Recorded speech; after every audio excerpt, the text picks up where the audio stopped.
So it's been a pretty China-intensive week. A lot of threats made by them. A lot of people worried about what's going to happen with China and Taiwan. But I want to put all of your minds at ease and highlight the fact that China is a paper tiger. And to do that, I'm going to show you a clip from the man I consider to be the most knowledgeable geopolitics expert I've ever listened to, Peter Zihan. Take a listen to this. The labor crunch situation in East Asia is far worse than it is in the United States.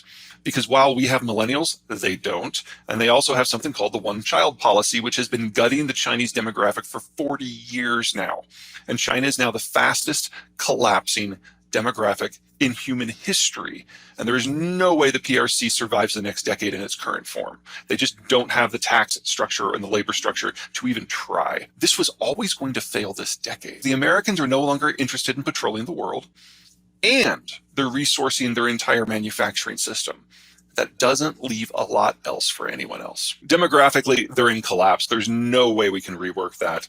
The Chinese are releasing bits of their 2020 census now, and they're grudgingly admitting that they overcounted their population by in excess of 100 million, all of whom would have been born since one child, and most of whom would have been women.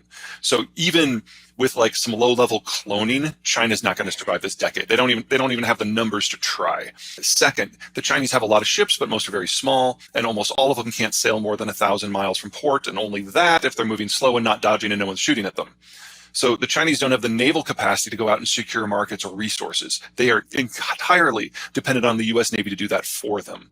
And to think that a core tenet of the U.S. national policy in this era is to bleed and die so that the Chinese can import raw materials and export finished goods, that strikes me as a stretch.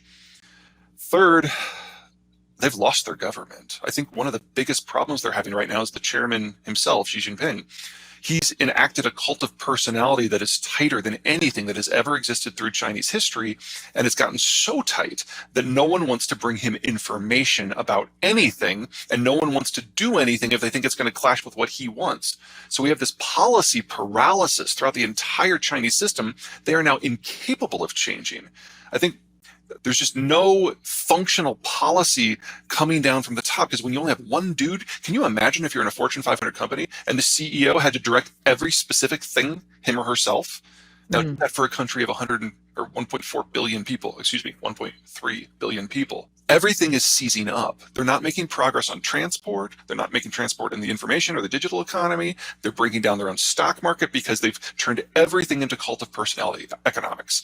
This is how countries die. Xi has really done everything he could to purge the system of all potential rivals. And that has included intimidating into silence or imprisoning anyone who is capable of independent thought within the bureaucratic system. So you never want to rule out something like a coup. It could happen, but if that did happen, it's difficult to see whoever would pull it off to be able then to control the country on the other side of it.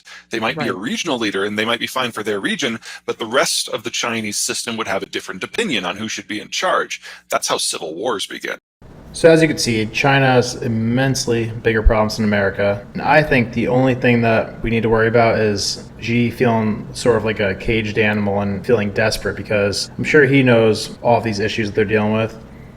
You know, their military is going to start shrinking over the next decade. Their consumption and workforce is going to start shrinking over the next decade because, as you saw that age demographic chart, the largest age group is in the 40 to 60 range, unlike America where the largest age group is in the 20 to 40 range. So China might go after Taiwan because this is their best chance to, but high likelihood they fail. No matter what, though, it'll be interesting to see how it plays out, and hopefully we can avoid any kind of serious war. Hope this helped. Remember to like and subscribe.